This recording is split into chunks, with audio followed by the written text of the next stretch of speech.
예수님께서 최후의 만찬을 마치시고 제자들에게 고별 설교를 하셨습니다. 그리고 제자들과 믿는 자들을 위해서 기도하시고 제자들과 함께 겟셋마네 동산으로 가십니다. 겟셋마네 동산은 감람산 안에 있는 작은 산이에요. 그리고 이 겟셋마네의 뜻은 기름을 짜는 틀이라는 뜻입니다. 성경 고고학자들은 감람산의 올리브 나무, 우리가 감람나무라고도 하는데 올리브 나무가 많이 있었기 때문에 올리브 기름을 짜는 틀이 겟셋마네 동산에 있었다고 그렇게 말씀하고 있습니다. 겟셋마네 동산에서 어떤 일이 있었는지 이 시간 좀 살펴보기를 원하는데, 예수님께서 제자들 데리고 겟셋마네 동산으로 가서 제자들에게 말씀하십니다. 내가 저기 가서 기도할 동안에 너희는 여기 있으라, 그렇게 말씀하셨어요. 그리고 말씀을 보면 베드로와 요한과 야고보 세 제자만 데리고 좀 더 깊이 들어가십니다. 그리고 마태복음 26장 38절에 보면 베드로와 요한과 야고보에게도 너희는 여기 있으라, 그렇게 말씀하시고 예수님께서 조금 더 가셔서 얼굴을 땅에 대시고 엎드려 기도하십니다. 자, 마태복음 26장 39절 말씀을 우리 다 같이 한번 읽어보겠습니다. 마태복음 26장 39절 말씀이요.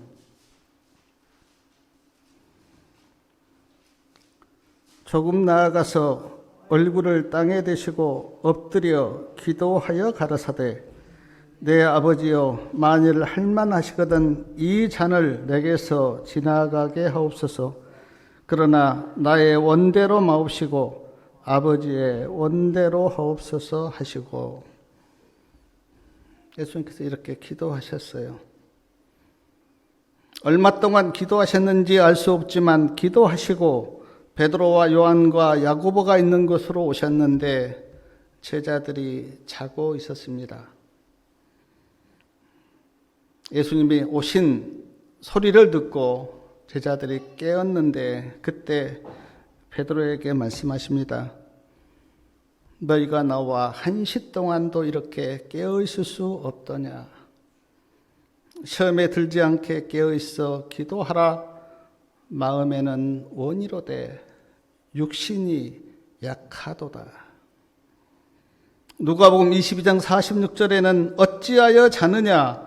시험에 들지 않게 일어나 기도하라. 그리고 예수님께서 다시 가셔서 기도하셨는데 그 기도하신 두 번째 기도의 말씀이 마태복음 26장 42절에 있는데, 아까 제가 읽었는데 같이 한번 읽어보겠습니다. 42절 말씀이요. 다시 두 번째 나아가 기도하여 가라사대, 내 아버지여, 만일 내가 마시지 않고는 이 잔이 내게서 지나갈 수 없거든 아버지의 원대로 되기를 원하나이다 하시고, 두 번째 기도하시고 다시 베드로와 요한과 야고보가 있는 곳으로 오셨는데 제자들이 자고 있었어요. 자는 것을 보시고 예수님께서 참 피곤하나 보다, 그렇게 생각하시고 아무 말씀을 하지 않으시고 다시 기도하러 가십니다. 마태복음 26장 44절에 보면 세 번째도 같은 말씀으로 기도하시고 예수님께서 이때 내가 죄인을 위해서 십자가를 지기로 결정하십니다. 그리고 시대소망 693페이지에 보니까 일어나시다가 땅에 쓰러지셨어요. 그러나 시대소망에는 이렇게 기록되어 있습니다. 땅에 쓰러진 예수님을 일으켜줄 제자들은 아무도 없었다. 그런데 누가복음 22장 43절에 보니까 천사가 하늘에서 내려와서 예수님을 도왔습니다. 가브리엘 천사라고 이야기하는데 가브리엘 천사가 하늘에서 내려와서 땅에 쓰러진 예수님을 도왔어요.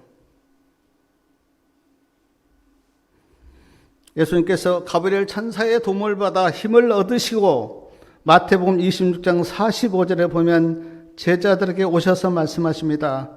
이제는 자고 쉬라. 보라 때가 가까이 왔으니 인자가 죄인의 손에 팔리우느니라. 이때 가룟 유다가 제사장과 장로들과 폭도들을 데리고 예수님께 왔습니다. 예수님께서 폭도들이 오는 것을 보셨어요. 그리고 제자들에게 말씀하십니다. 일어나라, 함께 가자. 보라, 나를 파는 자가 가까이 왔느니라. 마태복음에는 없는데 요한복음 18장 4절에 보면 예수님께서 말씀하십니다. 너희가 누구를 찾느냐? 예수님을 붙잡으러 온 자들이 대답합니다. 나사렛 예수라. 예수님께서 말씀하십니다. 나다, 내가 나사렛 예수다. 그런데 예수님께서 성경에는 지금 네로라 그렇게 이야기했는데 나다라고 말씀하실 때 요한복음 18장 6절에 보면 저희가 물러가서 땅에 쓰러졌다 그렇게 되어 있습니다. 증언해 보니까 제사장들, 장로들, 폭도들, 가룟 유다까지 다 땅에 쓰러졌어요. 왜 땅에 쓰러졌는가? 시대소망 694페이지에 보니까 가브리엘 천사가 내려왔었을 때 가브리엘 천사의 영광을 보고 그들이 다 땅에 쓰러진 거예요. 땅에 쓰러진 자들이 일어나자 예수님께서 다시 물으십니다. 너희가 누구를 찾느냐? 나사렛 예수를 찾는다고 대답하는 그들에게 요한복음 18장 8절에 보면 예수님께서 이렇게 말씀하십니다. 나를 찾거든 이 사람들, 여기 지금 이 사람들은 제자들을 가리키는데 제자들은 무사히 가도록 허용하라. 마태복음 26장 49절에 보니까 가룟 유다가 예수님께 나와서 랍비여 안녕하시옵니까? 라고 입을 맞춥니다. 입을 맞추는 가룟 유다에게 예수님께서 말씀하시기를 친구야, 내가 무엇을 하려고 왔는지 행하라. 누가복음 22장 48절에는 유다야, 내가 입맞춤으로 인자를 파느냐? 시대소망 696페이지에 보니까 예수님께서 가룟 유다에게 네가 입맞춤으로 인자를 파느냐라고 말씀하실 때 예수님의 음성이 슬픔으로 떨렸다 그랬습니다. 왜 예수님의 음성이 슬픔으로 떨렸을까? 아마 자기가 3년 반 동안 가르친 제자 가룟 유다가 예수님을 배반하는 그 모습을 보고 목이 메었던 것은 아닐까?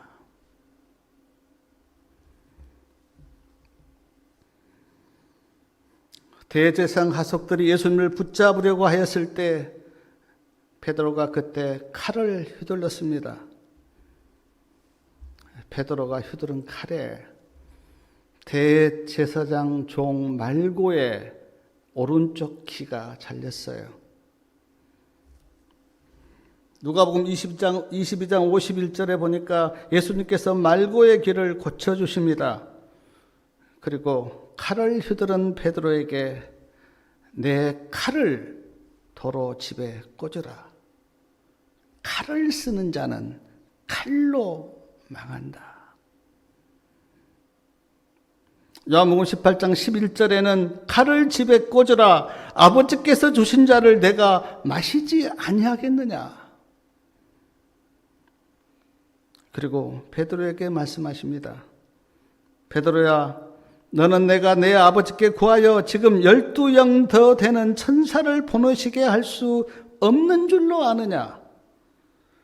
내가 만일 그렇게 하면 이런 일이 있으라고 한 성경이 어떻게 이루어지겠느냐. 그리고 마태복음 26장 55절과 56절 말씀을 우리가 같이 한번 읽겠습니다.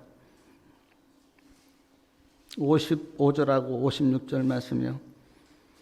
그때 예수께서 무리에게 말씀하시되 너희가 강도를 잡은 것 같이 검과 뭉치, 여기 뭉치는 몽둥이를 가리키거든. 검과 몽둥이를 가지고 나를 잡으러 나왔느냐. 내가 날마다 성전에 앉아 가르쳤을 때 너희가 나를 잡지 아니하였도다. 그러나 이렇게 된 것은 다 선자의 글을 이루려 함이라 하시더라. 이에 제자들이 다 예수를 버리고 도망하니라. 칼과 몽둥이를 가지고 나를 잡으려고 왔느냐? 내가 날마다 성전에 가르쳤는데 왜 그때는 잡지 아니하였느냐? 그러나 이렇게 된 것은 다 선지자의 글을 이루려 함이라. 그리고 제자들은 다 도망갔어요.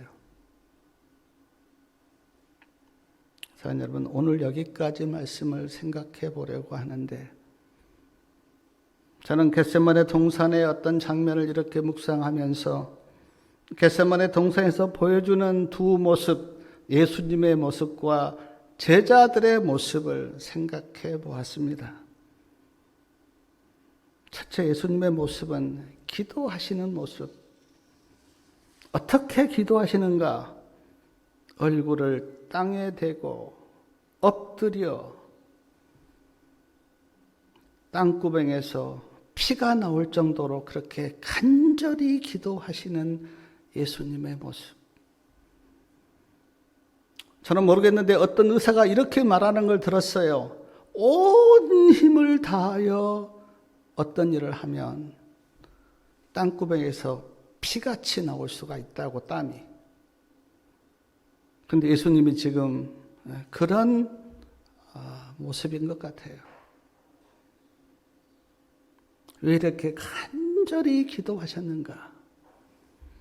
예수님 자신을 위해서가 아니고 우리를 위하여, 죄인을 구원하시기 위하여, 나를 구원하시기 위해서 예수님께서 이렇게 간절히 기도하십니다. 제자들은 왜 예수님이 이렇게 간절히 기도하시는지 몰랐죠. 예수님께서 내 원대로 마옵시고 아버지의 원대로 하옵소서라는 기도를 보면, 기도는 내가 원하는 무엇을 얻는 것이 아니고 하나님의 뜻을 내가 받아들이는 것이고, 내 말을 하기보다는 하나님의 음성을 듣는 것이 기도예요. 그런데 많은 사람들이 내가 원하는 무엇을 얻기 위해서 기도합니다. 그리고 계속 무엇 달라고 기도하죠. 하나님의 음성을 듣지 않고 내 말만 하고 기도를 끝내버립니다. 그래서 기도는 하는데 유익은 얻지 못해요. 기도란 내가 무엇을 얻기 위해서 하는 것이 아니고 하나님의 뜻을 받아들이기 위해서 기도하는 것이고, 내 말만 하는 것이 아니고 하나님의 음성을 듣는 것이 기도예요. 그래서 5분 동안 내 말을 했다면 10분은 하나님께서 어떻게 말씀하시는가 하나님의 음성을 듣는 그것이 필요합니다. 겟세마네 동산에서 보게 된 예수님의 두 번째 모습은 예수님을 은 30에 판 가룟 유다를 뭐라고 부르십니까? 친구여라고 부르십니다. 가룟 유다가 예수님의 친구입니까? 배신자죠. 배신자. 배신자인데 예수님께서 가룟 유다를 친구라고 그렇게 부르셨어요. 제가 이 말씀 앞에서 참 많이 생각해 봤습니다. 왜 예수님은 가룟 유다를 친구야라고 부르셨을까? 제 이 잿된 마음으로는 참 이해할 수가 없었습니다. 그러나 내가 생각해 볼 때 가룟 유다, 너는 나를 미워하지만 나는 너를 사랑한다. 너는 나를 배신하지만 나는 너를 친구라고 생각한다고 하는 그 의미로 예수님께서 친구여라고 부르신 건 아닌가.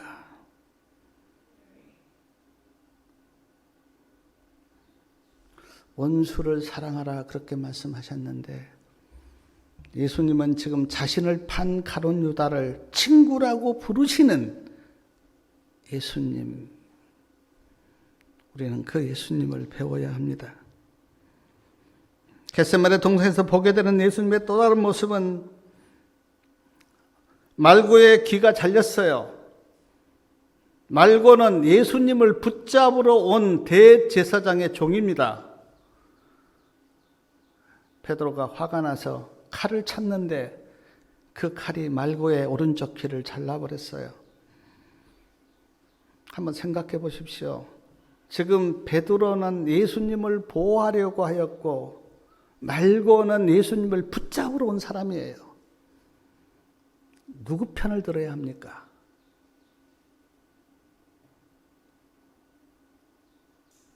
그런데 예수님은 말고의 귀는 고쳐주시고 베드로는 책망하십니다. 왜 그랬을까?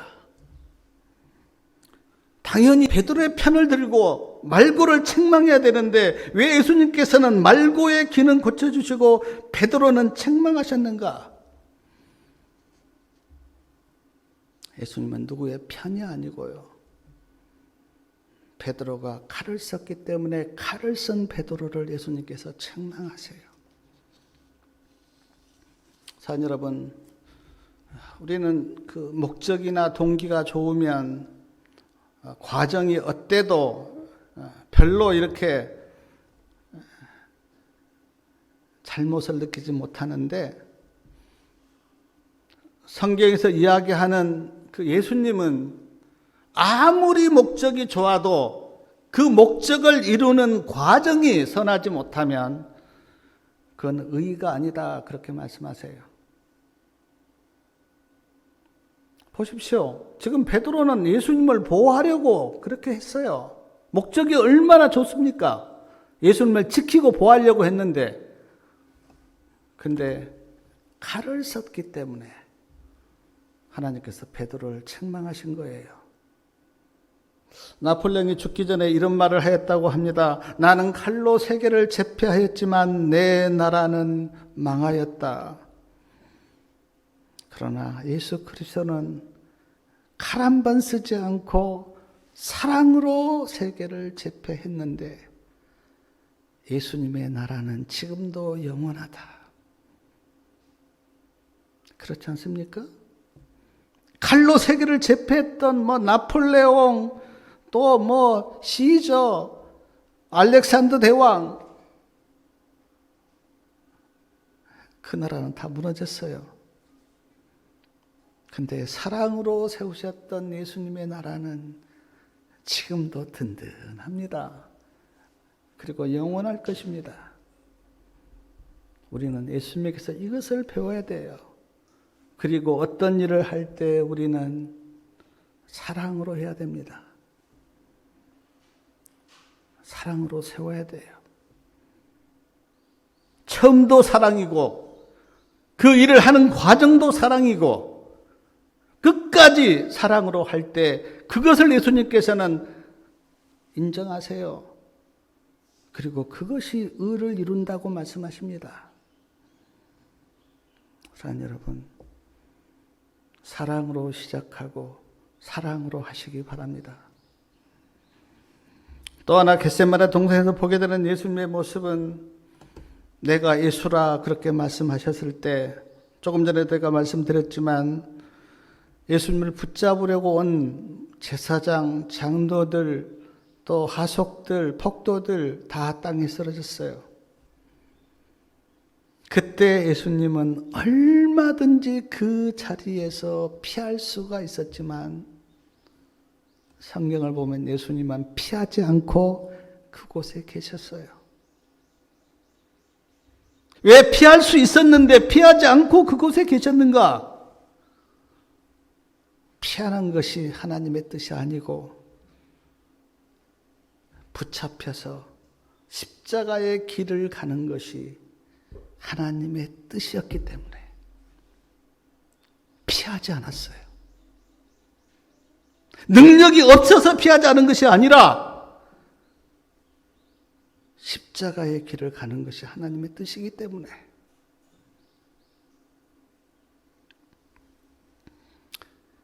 그런데 제자들은 이것을 몰랐죠.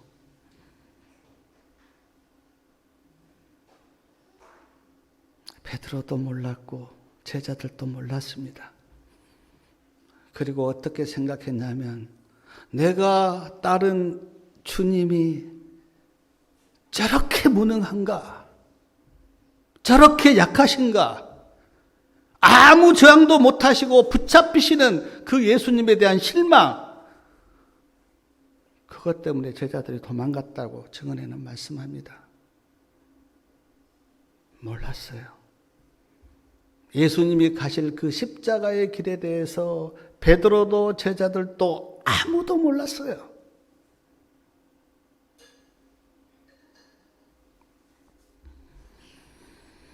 또한 겟세마네 동산에서 보게 되는 예수님의 모습은 예수님께서 아까도 우리가 읽었지만 나는 붙잡혀도 내 제자들은 가게 하도록 해라. 그렇게 말씀하시는 그 예수님의 모습. 저는 그 예수님의 모습에서 감동을 받고 사랑을 느낍니다.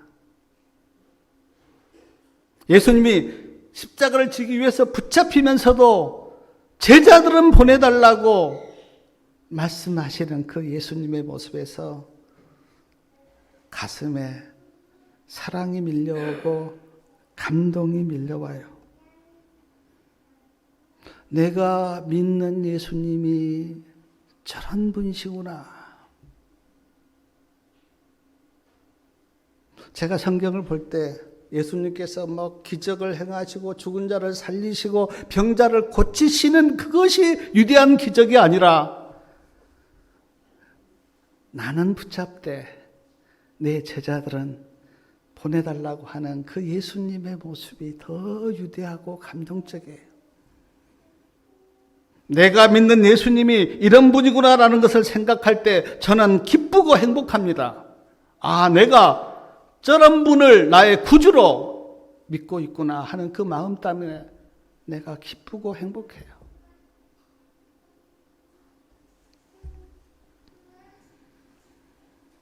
성경에 예언도 있고 또 기적도 나오고 다 좋습니다. 그러나 기적이 나를 구원하는 건 아닙니다. 분명히 아셔야 돼요. 기적을 내가 아무리 목격해도 기적 그 자체가 구원이 아니에요. 이스라엘 백성들이 광야 40년을 걸으면서 수많은 기적을 봤지만 그래도 그들은 하나님을 믿는 데 실패했어요. 무엇이 나에게 믿음을 심어주는가? 예수님이 어떤 분인가를 알 때 그것이 내 안에 믿음으로 다가와요. 저는 겟세마네 동산에서 예수님의 이런 여러 모습을 보면서 참 많은 내가 믿는 예수님이 이런 분이었구나. 그리고 겟세마네 동산에서 제자들의 모습을 저는 보았는데 제자들은 자고 있습니다. 자고 있어요. 몸이 피곤해서 잔 것 다 압니다.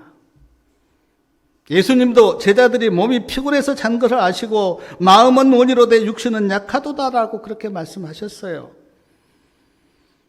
그러나 사랑하는 여러분, 아무리 몸이 피곤해도 어떻게 이 중요한 시간에 잠을 잡니까? 물론 제자들이 모르는 것도 있지만 그러나 조금 후에 예수님은 붙잡히십니다. 그리고 재판을 받으십니다. 그리고 몇 시간 후에 십자가에 못 박히십니다. 어떻게 이 중요한 시간에 잠을 잡니까? 깨어서 기도를 해야죠.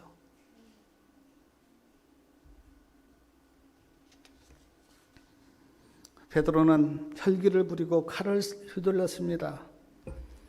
예수님을 보호하려고 그랬지만 그러나 베드로가 알지 못한 것이 있었어요. 예수님께서 능력이 없고 힘이 없어서 복도들에게 붙잡히는 것이 아니라고 하는 것을 베드로는 몰랐어요. 그래서 자기가 예수님을 보호하려고 했죠. 베드로가 예수님의 보호를 받은 그런 게 아니고 예수님께서 십자가의 길을 가시려고 그렇게 붙잡히셨는데 베드로는 힘이 약해서 붙잡힌 줄 알고 칼로 예수님을 보호하려고 했던 베드로. 하나님의 뜻을 모르면 이런 잘못과 이런 실수를 해요. 자기는 열심히 정열적으로 주님을 도운다고 했는데 그것이 주님의 도움이 아니고 죄를 짓는. 그러므로 우리 성도님들도 성경에서 이야기하는 하나님의 뜻과 구속의 경륜을 아셔야 돼요. 그래야 엉뚱한 행동을 안 해요. 제가 이렇게 보면 어떤 사람들이 신앙을 하고 예수님을 믿는다고 하는데 엉뚱한 행동을 해요. 하나님의 뜻을 모르기 때문에. 자기는 잘한다고 하죠. 그러나 그것은 하나님의 뜻이 아닙니다. 자기 열성이고 자기 과시죠.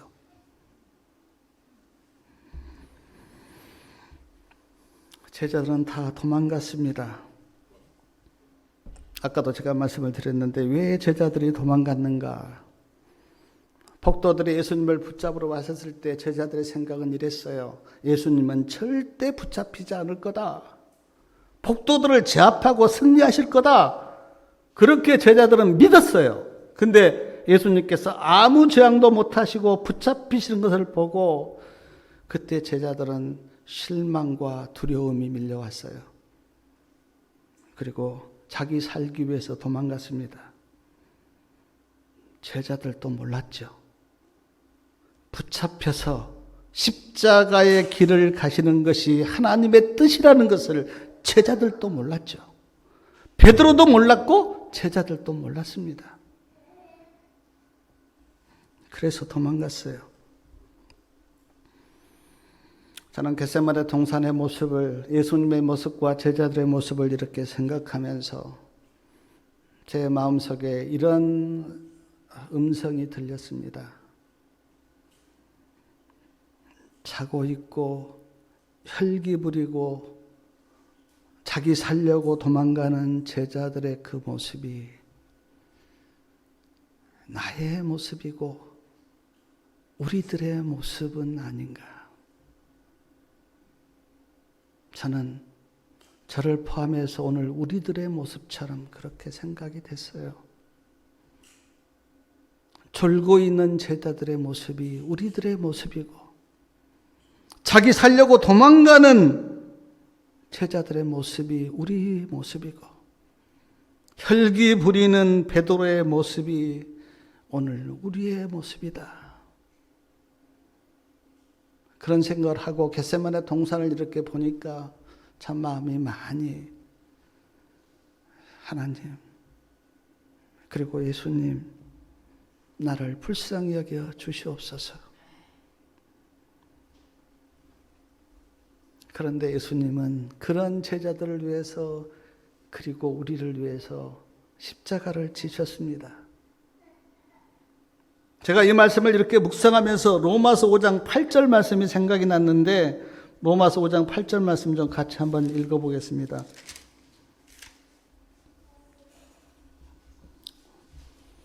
로마서 5장 8절이요.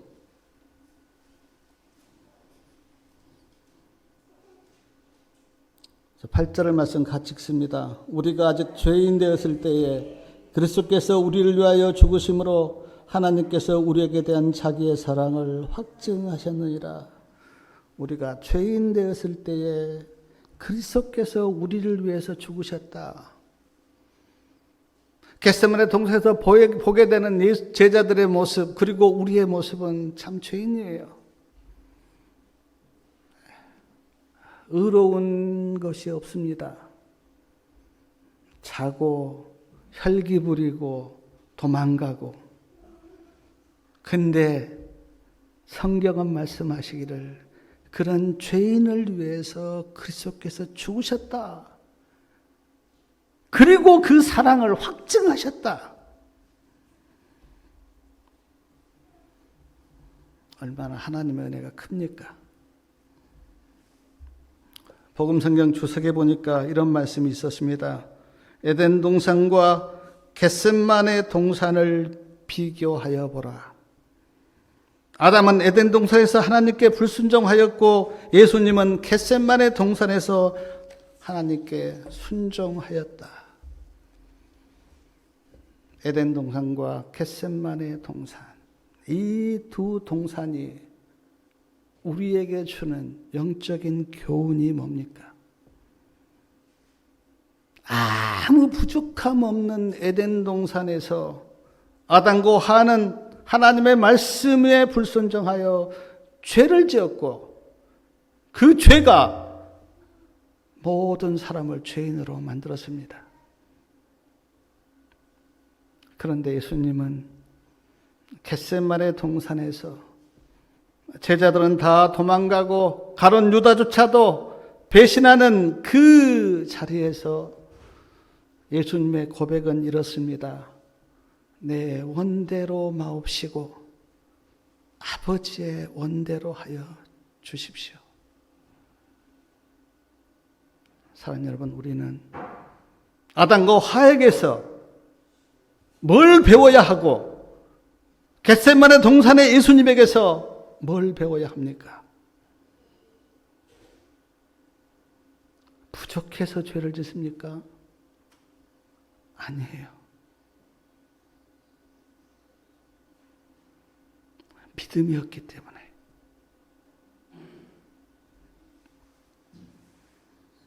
겟세마네 동산에서 보게 되는 예수님의 모습을 제가 이렇게 몇 마디 이렇게 드렸습니다. 땀이 피가 되도록 간절히 기도하시는 예수님. 가룟 유다를 친구라고 부르시는 예수님. 베드로에게 칼을 쓰지 말라고 책망하시는 예수님. 대제사장의 종 말고의 길을 고쳐주시는 예수님. 얼마든지 피할 수 있는데도 피하지 않고 그 자리에 계셔서 십자가의 길을 가시는 예수님.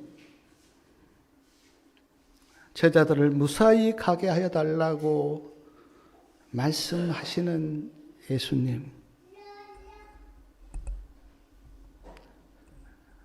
이 예수님의 모습을 겟세마네 동산에서 보게 되고 졸고 있고 도망가고 혈기를 부리는 제자들의 모습도 겟세마네 동산에서 보게 됩니다.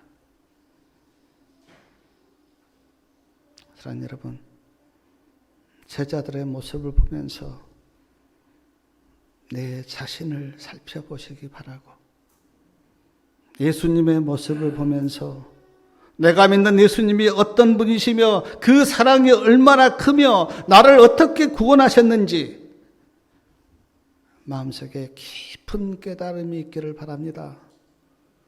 그리고 그 예수님을 신실하게 더욱더 깊이 사랑하는 주의 성도님들 다 되시기 바라면서 말씀을 마치겠습니다.